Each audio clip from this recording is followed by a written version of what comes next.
You're listening to the Bloodshed Baddies.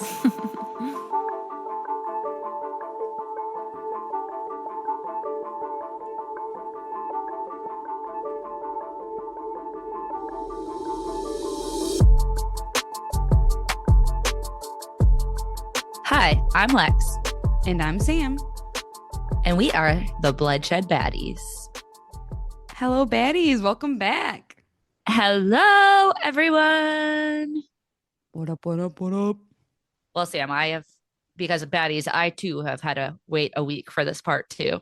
And I kind of want to jump right into the case because I'm very curious to know theories and such. But I did find a BuzzFeed quiz that I want us to take together. Oh, God, I'm scared. What is it about? What's the topic? The title of the BuzzFeed quiz is How Terrible of a Sister Are You Actually? Terrible. I love it. So there is a checklist, and I'm going to read it to you. And if you're guilty of it, I'll check it. Did you already take this? No, we're going to take it together. Okay. Have you ever listened in on their phone calls? I mean, I read text messages. I feel like that's the same thing. So check. I've never done that to you. You never read any text messages on my phone? No. Such a lie. I swear. Have you ever borrowed their clothes without asking? I'm sure we both have. Oh, yeah, for sure. All the time, especially like when we were both in high school Yes. and got caught wearing them. I'm sure. We probably got too. in beat down fights about it. Had a total power trip when your parents put you in charge. You check. No. Still to this day, it's lasting. I'm just kidding. Well, yeah, you were never put in charge because you're reliable Oh, yeah. and made them do whatever you wanted. I didn't make you guys do whatever you wanted, whatever I wanted. Yeah, I feel like no, but you had a power trip. Got offended when someone said you look alike. We've got told them our whole life. I don't think I've ever been offended by that. I've ever been offended. In fact, Samantha and I used to play a game when we would go out and we would try to see how many people we could convince we were twins. And the answer was everybody. I know. I was going to say, I don't think anyone ever said no. Not a hard game. I don't know why we played it. Have you ever acted completely innocent when you did something wrong? I'm Like sure growing that up, I've done yeah. that. Yeah. And made your sister look like she started it. Yes, for sure. I mean, Both of sure. us. Yeah. Siblings. Kept a blackmail folder of old and awkward photos of them on your computer. No. No, me neither. Okay, I was scared. Expose them for telling a lie or exaggerating something online in a comment. No. Me neither. Hung around awkwardly, waiting to be invited to hang out with her and her friends. I'm sure we both have. I think so too. Been smug when your parents took your side. I mean, yeah. Till this day, we're so smug when one of our parents take our side. Scratched them and left a fingernail mark. Duh. Pulled their hair. Duh. Pretended to cry after they did just to make them feel bad. We're going to be bad sisters, but yes. Yes. Yes, yes, and yes. Snuck into their room to steal a hair tie. Easy. I mean, duh. It's a hair tie. Secretly recorded them on your phone doing something embarrassing. I feel like we don't have to do this in secret. We're both okay with each other recording embarrassing things on our phone. Yeah, like we just like giggle, like, ha, look at this funny video I have of you. Ha, ha, ha. Like it's not like we're embarrassed at all. Intentionally left your hair on the shower wall just to annoy them. No, that's weird. That's gross. Sorry if you did that. Rubbed in their face when you were allowed to do something they weren't. I mean, sure, I guess. I think so. Yeah. I think for you, it was mostly like, I got to have a cell phone before you. I got to have a later curfew than you. Yeah, like little things like that. Yeah. Fought over the remote. I mean, yes. Yes. Fought over the front car seat. Yeah. Yes. Shotgun.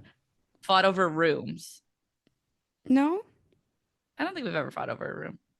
Fought over a mutual friend. I'm sure we fought over like Gina growing up. Like, yeah. Yeah, we had to have. Hi, Gina. spied on them when they had a romantic interest over. I mean, yeah. Yes, 100%. Hacked their Facebook or Instagram at least once. I've never done that too. I've never done that either. Tried to convince them that they were an accident. I mean, I think we've all done that to each other, me, you, and Jake.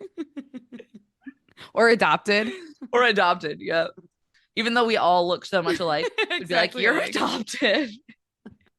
Complimented them on their makeup, but immediately reminded them that you still hate them. I'm sure we like maybe not makeup, but I'm sure we've done something like, "Oh, you look nice, but I still mad at you." Like I'm sure we've done Oh, that yeah. Repeated everything they said just to piss them off. all the time. You would get so mad at me, Jake. Left their room without closing the door. Oh my God. We used to do Yes. this to each other all the time. Every time one of Yes. us left the room, we wouldn't close the door. And then you'd hear, close the door. Secretly idolized them. I mean, you're my older sister, so yeah, for me. Yeah, for me too. But Aw. never let them know. I'm letting you know now. Yeah, but we're gonna check it because we wouldn't be until this quiz. So let's see. Ooh, you're the sister from hell. Okay, we both are. We only had like two not checks. You checked more than 91% of quiz takers. Woo! You're a terrible sister. You love nothing more than to push their buttons, steal their stuff, and get them in trouble. But deep down, somewhere around your cold heart, you have a love for them.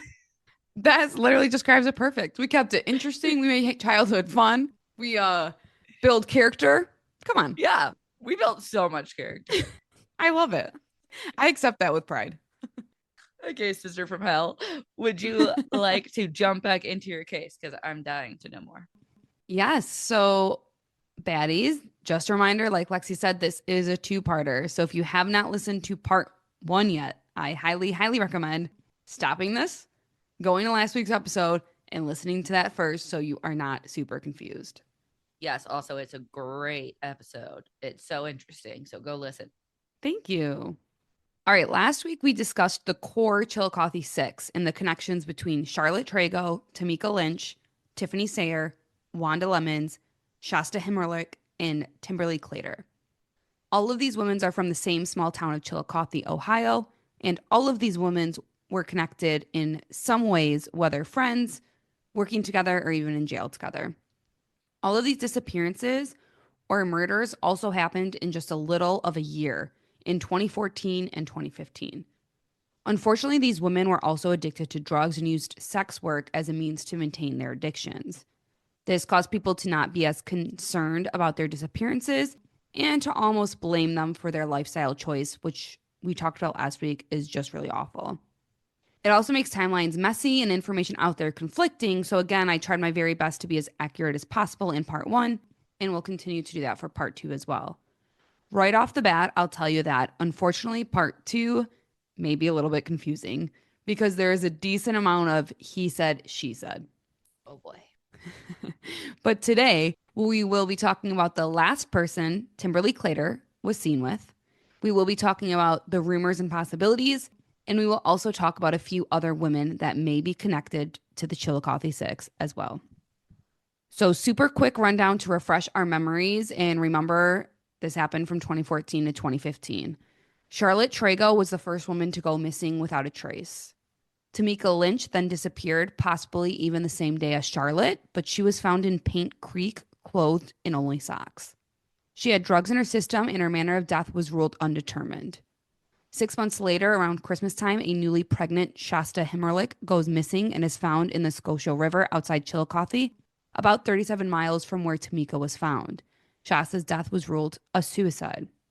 3 days after Shasta disappeared, Wanda Lemons is reported missing, although she actually disappeared early November. There is no trace of her, and some believe she went back to Texas, although there is no activity on her bank card after November 3rd. And her family said she would never leave her children like that. About a year after the first disappearances, Tiffany Sayer goes missing. Her body was found near Paint Creek, just a couple of miles from where Tamika was found. She was partially clothed, had a sheet wrapped around her, had drugs in her system, and police ruled her death a homicide. The last official woman of the Chillicothe Six was Timberly Clater. Unlike the others who seemed to have vanished or were found in water, Timberly was found with multiple gunshot wounds to the head outside an abandoned building. Now, although these women are connected, in part one, we kind of ended on the questions: is it possible these murders are all different incidents, or could they be connected? Is it possible there's a serial killer in Chillicothe? So keep those same questions in mind as we jump right into it. Through the police investigation into Timberly's murder, the woman shot outside the abandoned building, the women narrowed down the last person she was seen with. And his name is Jason McCrae. Jason McCrae is and was very well known with law enforcement. He was actually previously convicted for a sex offense with a minor. Ew. Could he have possibly evolved from rape to murder? His Facebook page is also questionable. It's all guns, and one of Oh the my Facebook God.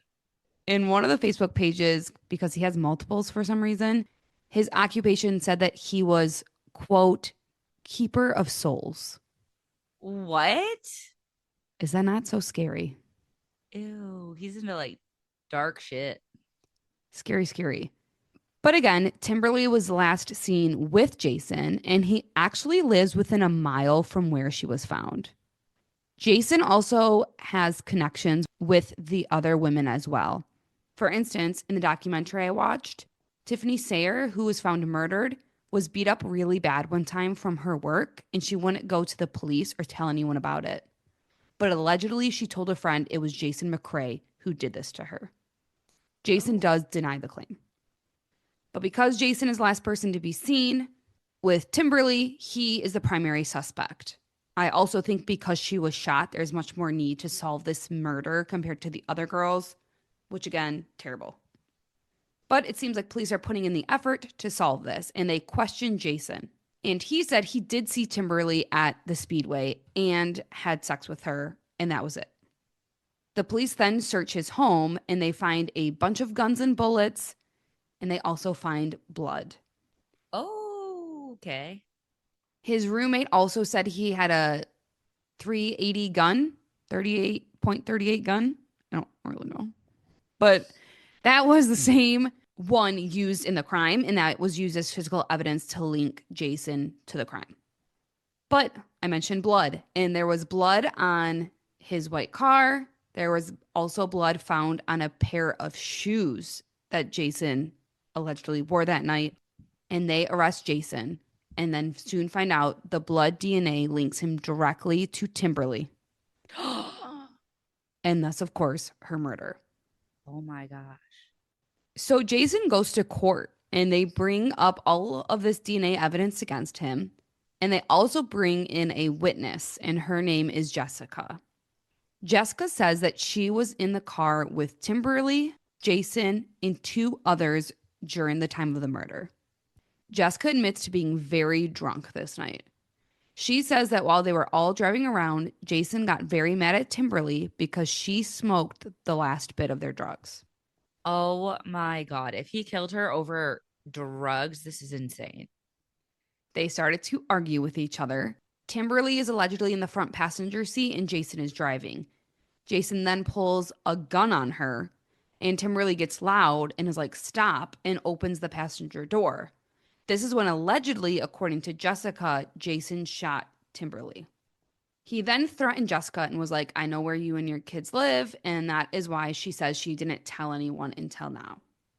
Yeah, that's totally understandable because you know he's going to make good on that threat. You just watched him kill somebody. Yeah. Because she was drinking heavily, though, doubt is raised, but even more so because they bring the other two people that Jessica said she was with on the stand and they literally deny everything, like even knowing her. So What? who is really to believe what? Okay. First off, never ever have I ever been so drunk that I'd make up a story about a murder. Just saying. I mean, also, that doesn't mean it actually did happen. Yeah. She could be But lying for other reasons, but there's no way it's because she was too drunk. there's also a video shown where Jessica takes the cops to the scene of the crime and shows them where they dumped Timberly's body. This was at night, so the police officers have flashlights in their hands. And she takes them to the incorrect side of the building and says, "We put the body here." The cop then is like, "Are you sure?" And starts shining his flashlight very directly at the cross that was there as a memorial for Timberly at the spot she was found. And then Jessica goes, "Oh, I messed up. We put her body there." Hmm. Yes. So a little odd. Also, allegedly around this time, Jessica got custody back of her child, I believe a daughter. And it is rumored around town that she was cooperating with police in order to get custody back. So, seems a little shady and could definitely cause reasonable doubt. Mhm. It's always crazy when people on the defense take the stand, but Jason ends up taking the stand at this trial. Wow, I'm very surprised I let him do that. He says he did see Timberly at the gas station and was paying her for sex when Ernest Moore, who goes by the street name Dollar Bill, came up to the car. Oh, I want to go buy more like $100 bill. That might be too hard to say. That's just me personally, but Ernest told Timberly that he thought she stole from him. Ernest said it was either Timberly or her friend, and Timberly was denying this. Remember, this is from Jason. Then, allegedly, Ernest took the gun out and shot Timberly. Ernest then hit Jason on the wait, like back in with, front of Jason? Oh, yeah, okay, in front of yep. Jason. Ernest then hit Jason on the back with the gun and threatened him, saying, "I know where your girl and son live." And Jason was like, "I don't want anything to do with this." And that is why he didn't say anything until now. Until like the actual court case. I believe so. Okay, that's fishy. Like once you're getting arrested for murder, maybe you tell that story. Not wait till you get up on the stand. Yeah. So right now there's kind of like two stories in court. Jessica's story that has some reasonable doubt that she saw Jason do it, and Jason's story that he was with Timberly and Dollar Bill or Ernest Moore came and did it. The prosecution then brings up an incident in 2004. Jason was actually called as a witness in Ernest Moore's trial. Ernest was being charged with a felonious assault and attempted murder. Jason refused to cooperate and was actually deemed a hostile witness. Oh my, this is a fucking mess. Yes, Jason said he was afraid to say anything for fear of his family being killed, but again, it raises doubts. After deliberating for 3 hours, the jury finds a 36-year-old Jason guilty on one count of murder of Timberly Clater. Wow, I wasn't expecting that. He is given 28 years to life and didn't show much emotion when the decision was given out. He also has not been named a suspect in any of the other murders of the Chillicothe Six. However, many people are not happy with this ruling.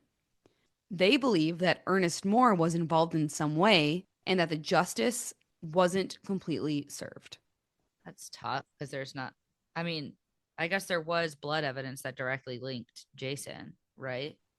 Yeah, but if we are to believe Jason's story that Ernest There, Moore did yeah. it, that would make sense that there would be blood on his shoes if they were in the car together. So it could go either way. But before we get into Ernest a little more, because Oh, it's interesting, the documentary, which was put out in, I believe, 2017, arranges a call with Jason while he's in jail. ooh, They ask him if he knows anything about the other girls' murders or disappearances, and he tells them some interesting things. Again, this is from Jason's account. He says that Tamika Lynch and her husband were actually informants. And we will see that this may be the case with some of the other women as well. really? Yes. Two individuals, a man named Crail Brooks and a man named Preston, found out Tamika was setting people up. And Crail allegedly gave Tamika a hot shot to OD in Preston's car. Oh, Again, this is from Jason's account. Interestingly, Crail actually worked for Ernest Moore so messy. and does not live far from where Tamika's body was found. Crail also has a violent streak, and a woman said she got beat up really bad from him one time. The night of Charlotte's disappearance, If you remember from part one, it was rumored that Tamika and Charlotte were at a party together in Bainbridge. Crail Brooks was also rumored to be there. Crail has been arrested for drugs, domestic violence, possession of controlled substances, and tampering with evidence. It was also heavily rumored around town that Tamika was, in fact, given a hot shot, just like Jason is saying. And Charlotte freaked out when her friend died in front of her, of course. And then people believe that Ernest Moore, the man we are about to talk about, and Crail took Charlotte to a remote area and killed her and possibly burned her there. Allegedly, people think there could be other bodies at this location as well. But since it's private property, the documentary couldn't go there. And they call like Ohio's FBI or whatever. And since airing the documentary and for my research, they have yet to get a search warrant for this property. Hmm. Jason told the documentary a similar story to what I just said, what is heavily rumored, and also said that Ernest allegedly told him at one point, I should have done her like I did the other ones, or something along those lines. So again, Jason is implicating Ernest Moore in another murder. Can Jason be trusted? Do we think he's telling the truth? I mean, I can't trust him as far as I can throw him, but I can't trust good old Ernie over here either. And I can't Ernie. trust what was her name in the car? I can't trust her. Jessica. I can't trust anybody. This is why I'm trying to warn everybody if you're like, what the poo is going on? It's confusing. It's messy. Crail, the person Jason claims to have given the hot shot to Tamika, was questioned in the murder of Tamika and the disappearance of Charlotte, but was never charged. 12 days, though, after Tamika was found, Crail was arrested for drug charges and started serving a sentence for drug trafficking in April of 2015. Preston, the other individual that Jason implicated, also has a history of charges. One after the murders for burglary, which he served 30 months. But Preston actually talks to the interviewers of the documentary. He told them he had 2 polygraphs from police and passed them. He admits that he knew Tamika and Charlotte and says that he knew Crail but didn't really know him. He ends up being arrested after the interview for violating his probation. So again, a lot of he said, she said here. Yes.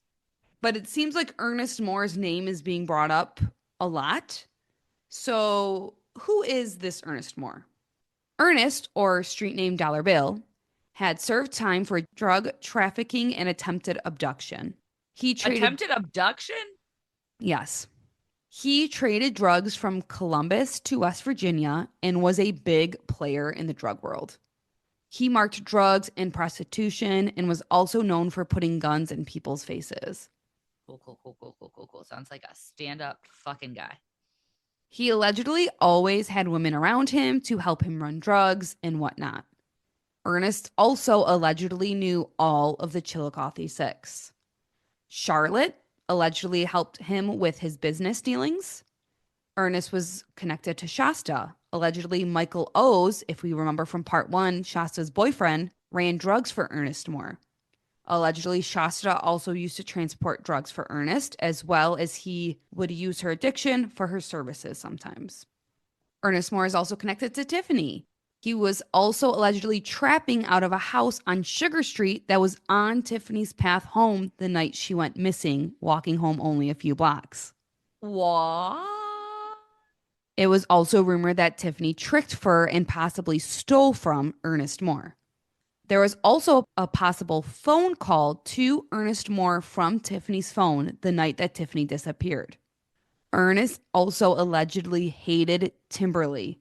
And when law enforcement asked him about his alleged role in Timberly's murder, he just refused to speak.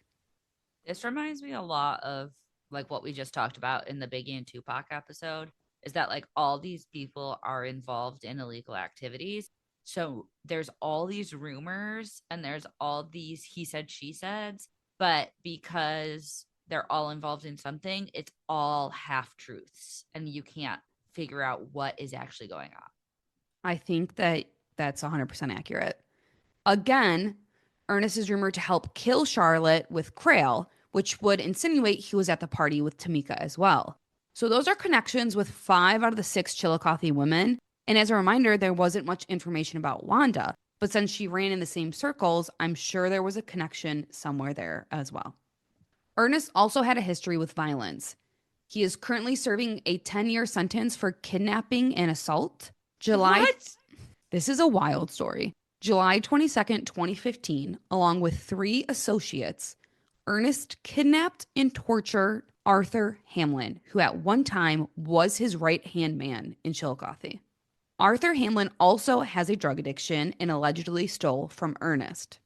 Arthur was bound with duct tape, stuffed into a duffel bag, and then tortured over a length of many hours in unimaginable ways that I literally won't go into too much detail about because it's awful, but you can do your own research if you're interested. But Arthur gets away. And after Arthur gets away, he's in the hospital and allegedly is picked up by Ernest Moore. This man picks him up from the hospital. Ernest forces him to write an affidavit, basically saying that Ernest was kidnapped with him and was not the one to torture him, and makes him sign his name. Ernest brings this to the police to try and get the heat off of him, but thankfully the police are like, no, this is shady, and arrest Ernest right there. Wow. Can you imagine getting kidnapped and tortured in unimaginable ways, and you walk out of the hospital and your kidnapper is there to pick you up? No, that's literally the most traumatic thing that could ever happen. Awful. I'd be running back into that hospital. Help me, help me. I need a witness. Literally. The documentary I watched actually went and talks to Arthur, the man who was kidnapped and tortured. Really? And honestly, he did not appear to be in the right state of mind. So I don't know if he was a trusted source, but he said he actually loved Charlotte and that Ernest didn't kill anyone. He also made a comment, though, that the woman, quote, effed up and got themselves killed, quote, but then quickly was like, oh, overdose. Overdosed. Ah. So an odd comment to say the least. Arthur also said that Charlotte was buried near the railroad tracks and that no one would ever get her. Arthur sounds like a little off his rocker, but if he was a druggie as well, then, it's all just mix up, mash up. Nobody knows what they're talking about. Yes. Ernest ends up receiving another charge where he took a plea agreement for selling drugs across state lines, and this tacked on 13 years to his 10-year sentence for kidnapping. So he'll be like 63 around the time of his parole. I think it is wild that you only get 10 years for kidnapping someone. Like, I thought the same thing. just wait 10 years and then you could go kidnap somebody else, I guess. Kidnapping and torture, and then more for the drugs. And you could probably get out early on like good behavior and parole. So, like, we're talking you get sentenced 10 years. You might be serving 7 to 8 of those, and then you're back out on the streets ready to kidnap again. Yeah. It was also said that Ernest Moore or Dollar Bill would put out a lot of information out there to try and deter people from knowing the truth. So could this be why there are so many rumors floating around as well?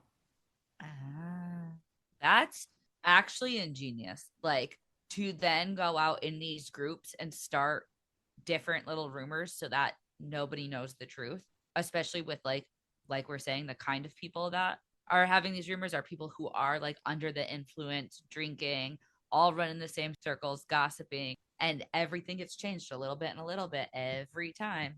And now nobody knows the truth. I agree. I'm going to bring up another man now, Wallace Coleman. Street name, which I feel like would be one of ours, Lex, is Cheese. Cheese. I love it. For sure. But he was a drug dealer for Ernest, Wallace Coleman. The same documentary interviewed Wallace, and he says that Ernest was involved in Timberly's murder, like Jason said. Timberly owed him money, and he and Jason did it together. He says that Ernest told him this. An old roommate also said that Charlotte was with Ernest Moore, and she heard that he dismembered her. Wallace also said that Ernest was not involved in Tamika's murder, but Tamika did owe money to Crail Brooks and Preston. So these same names come up again and again and again. Wallace says that Crail beat up Tamika and gave her a hot shot of heroin to make it look like a drug overdose. Charlotte, who remembered people said was with Tamika, was allegedly collateral damage, and then they burned her like most of the rumors state. This is, again, there's no better word than messy, messy, messy, messy. Yes. And that's basically all we get from Wallace. But interestingly enough, there is another woman in Chillicothe, Megan Kilo, and she unfortunately passed away from an alleged drug overdose December 4th, 2015. So within the same time frame of all of this, she was 26 years old. Megan was born April 30th, 1989, and it was actually a boyfriend who got Megan addicted to drugs. But Megan's mother believes that she was murdered like with a hot shot. Her mom believes this because Megan allegedly had a recording on her phone that she showed to her mom. She actually told her mom that if anything were to happen to her, it was because of all of the information on her phone. But the recording was allegedly of Crail. The mom says Crail admitted to killing Tamika and Charlotte on this recording. Oh, no. He said that he beat Charlotte's face in and that no one would find the body. Her mom also said that she heard from Ernest Moore that he was there the night Charlotte and Tamika were murdered and claimed he did it, but did not go into detail. This is so confusing. I know. When Megan passed away, the police investigated it, and Officer Twyla Goebel took her cell phone in for evidence Oh, that good. allegedly had this recording. But even though her death was ruled an overdose, they never returned the phone. And allegedly, no one knows where this phone with this recording is. Ay, ay, ay, people. Officer Twyla Goebel also has some rumors flying around about her as well. Oh, nuts. Allegedly, Twyla works with another shady officer, Chip Campbell. And Officer Campbell was known for keeping Ernest Moore, dollar bill, out of harm's way. Also, Chip Campbell sounds like a crooked police officer's name. I'm sorry, it just does. It really does. It was said that when Tiffany went missing, it was Chip that called Ernest and told him about the phone call they found to connect him to Tiffany. So this leads people to believe that Ernest Moore or Dollar Bill was also possibly an informant, which is interesting because it is rumored that that is why the women were murdered. Remember, it was rumored that Tamika was an informant and Uh, actually working with Chip and or Twyla. this is so confusing. Like, holy moly. It was also rumored that Shasta was an informant. Also, Megan's mom tells the documentary a bizarre story that Megan told her that Officer Twyla took her and Charlotte Trago, the first woman to go missing, to Detroit to go quote unquote shopping. Her mom was like, "Why the heck would you do that and get in a car with Officer Goebel?" And Megan was like, "I know Officer Twyla very well. She gives us drugs." So we're Uh, Lexi's face is just so shocked. So were they informants, all of them? Do crooked cops now have a place in this? this is wild. To confuse us more.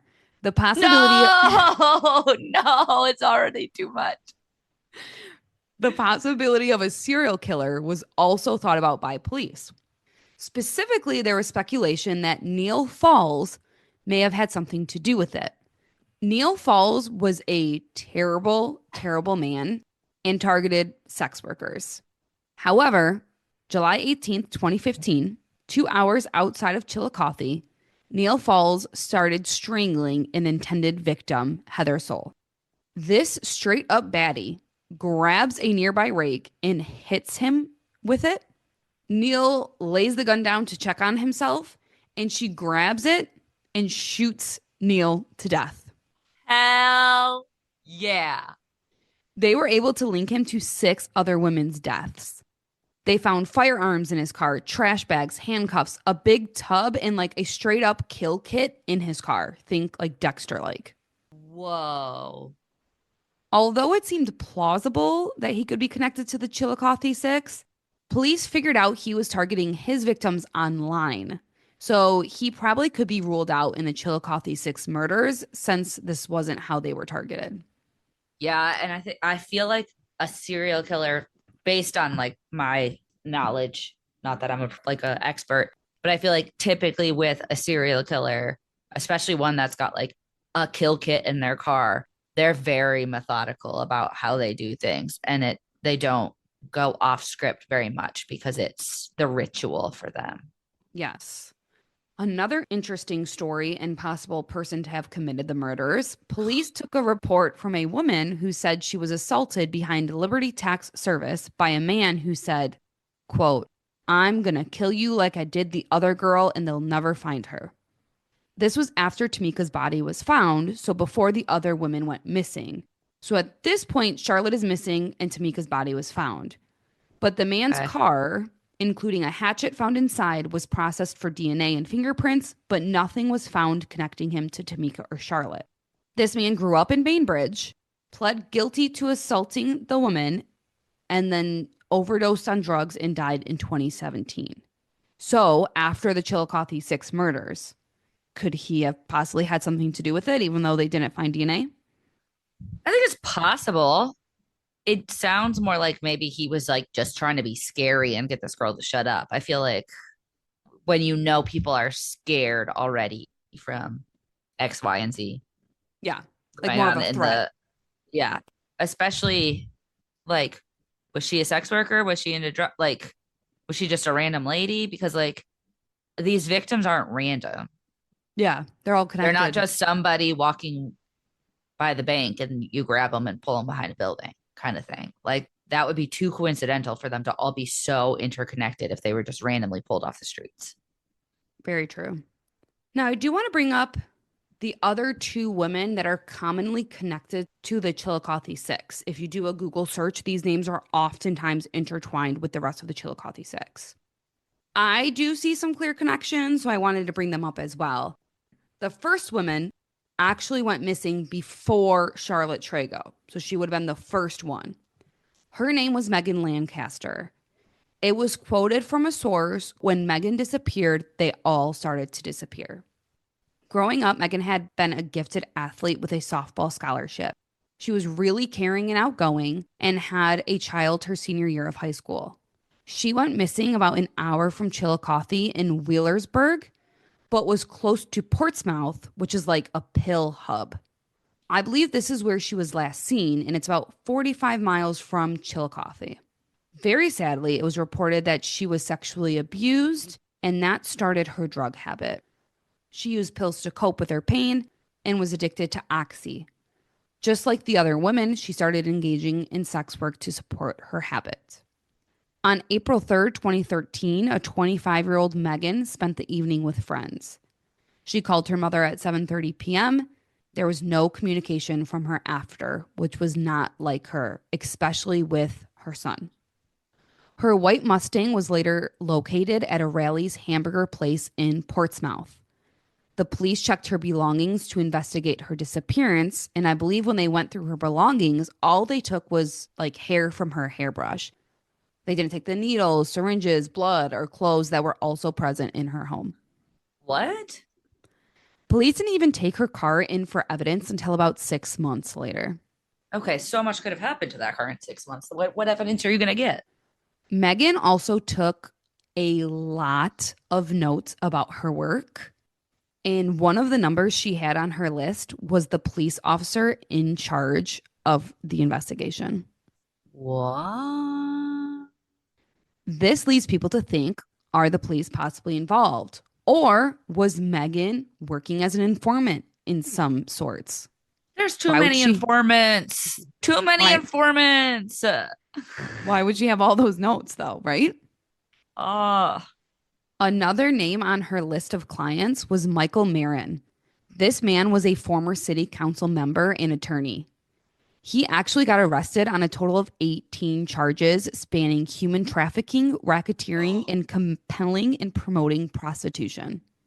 oh, not. Whoa.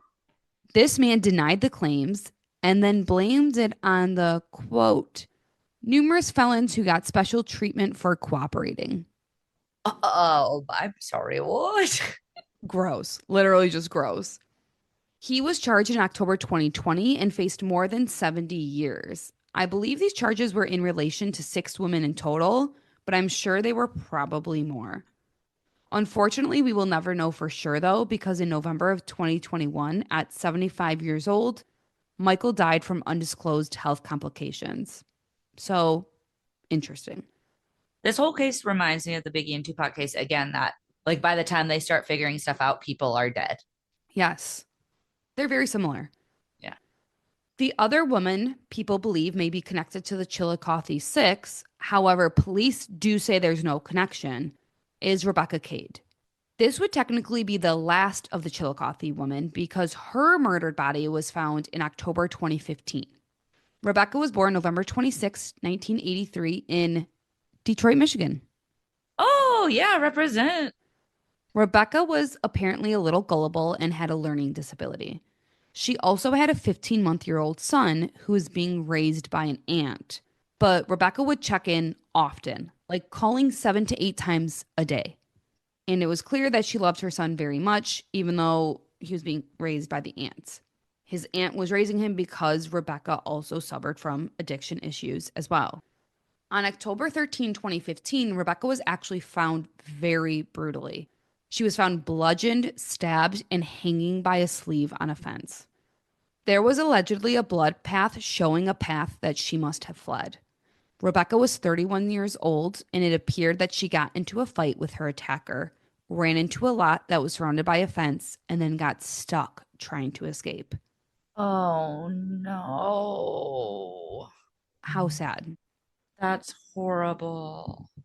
There was a bloody rock near the body, believed to have been the weapon. Now, Donnie Cockner Jr., who was 27 years old, was actually arrested the day that Rebecca was found. He allegedly got in a fight with her that night. He fled to his sister's house and allegedly had blood and mud on him that DNA connected him to Rebecca Cade. In court, he said they had sex and then got into an argument. She bit him and then he did hit her, but that was all that happened. Even with the DNA evidence connecting Donnie, his attorney said there were multiple people fighting and drinking that night near the bonfire they were at, and some of who did not like Rebecca specifically. Someone apparently testified they were drinking but saw a woman fighting with Rebecca that night. Crazily, in April 2017, Donnie was cleared of her murder and found not guilty. I'm sorry. Okay. What? I don't know how, but part of the reason I added this, because super interestingly, in February of 2022, Donnie set fire to an abandoned building and he refused to come out. Apparently, he was like screaming at law enforcement when they arrived while he was in the burning building. Donnie was arrested and charged with arson. This building was the old Maysville Dairy Bar. If you remember from part one, the dairy bar off Trago Road, where Timberly Clater was found shot to death. What? Investigators did not release the cause or reason for this fire. There's so much coincidence in this case. Yes. It's to the point where it's not like, oh, all these coincidences add up to one thing. It's like all these coincidences lead us in a million different directions.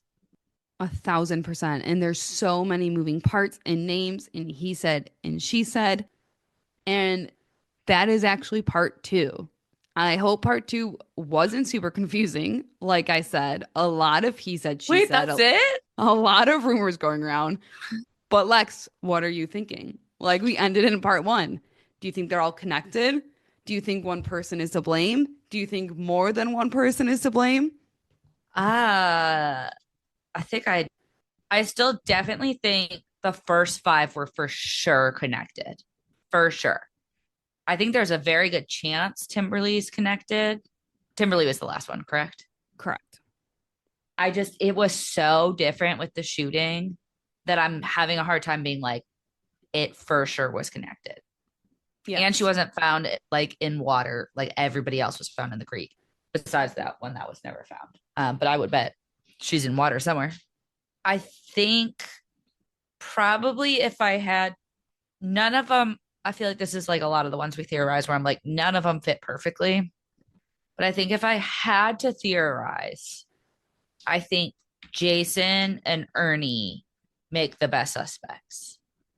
I think that yeah, I think that the major names that were brought up, especially like they were brought up very often in the documentary. Dollar Bill was a huge one, Ernest Moore. Jason, who's also connected to Ernest Moore, was brought up a lot.